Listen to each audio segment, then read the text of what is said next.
पाहिजे, आरोपीला शिक्षा झालीच पाहिजे, फाशी दो, फाशी दो, आरोपीला फाशी दो, फाशी दो, फाशी दो. आरोपीला फाशी दो. आज या ठिकाणी अतिशय दुःखाच्या वातावरणामध्ये कॅन्डल मार्चचं आयोजन करण्यात आलेलं आहे आणि जेतू सोनेकर नावाचा आपला सर्वांचा मुलगा त्याचं ज्या निर्गुण पद्धतीनं खून करण्यात आला त्याचा निषेध करण्यासाठी आपण सगळेजण एकत्र आलो आहे. या प्रसंगी उपस्थित सन्माननीय आमदारजी, सन्माननीय प्रकाशजी, सन्माननीय राहुलजी, आशिषजी, नितीनजी, विलासजी, आपल्या सरपंच शामरावजी, उपस्थित सर्व शोकाकुल जनसमुदाय.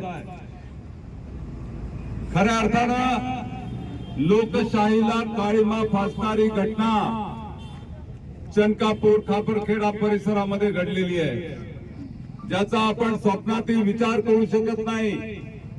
अशा प्रकारचं कृत्य आरोपींनी केलेलं आहे. मी या ठिकाणी अंकुश खेडकर, पी.आय.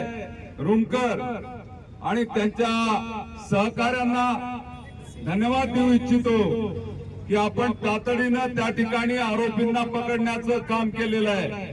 आरोपींना जर पकडल्या गेलं नसतं तर या ठिकाणी रस्त्यावर जनसागर उसळला असता.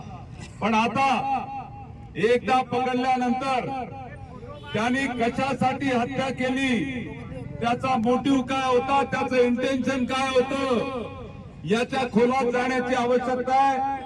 सर्व प्रकारचे पुरावे खेडकर साहेब आपल्याला गोळा करून कोर्टामध्ये ही केस टिकली पाहिजे. आरोपींना त्या ठिकाणी कोर्टामध्ये सजा झाली पाहिजे, फाशीची सजा झाली पाहिजे. या दृष्टीनं आपल्या पोलीस प्रशासनाच्या माध्यमातून त्या ठिकाणी पूर्णपणे जबरदस्त केस तयार करण्याची आवश्यकता आहे.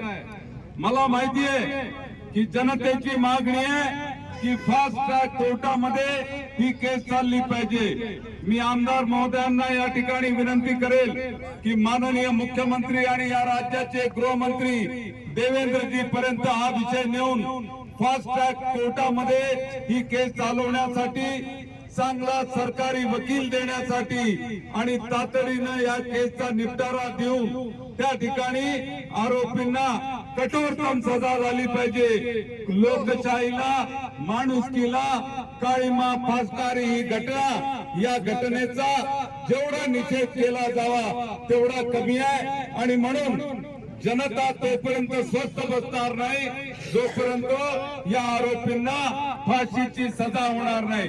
आणि म्हणून या संदर्भामध्ये आम्ही सगळेजण मिळून त्या ठिकाणी पाठपुरावा करू आणि लवकरात लवकर या केसचा निकाल लागेल अशी व्यवस्था निश्चितपणे करू. सरकारच्या माध्यमातून, पोलीस प्रशासनाच्या माध्यमातून जे जे काही करणं शक्य आहे ते निश्चितपणे करू असा विश्वास मी या ठिकाणी व्यक्त करतो.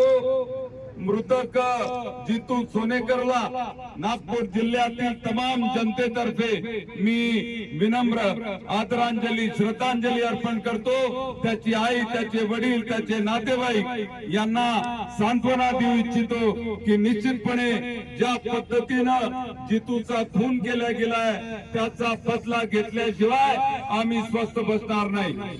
धन्यवाद.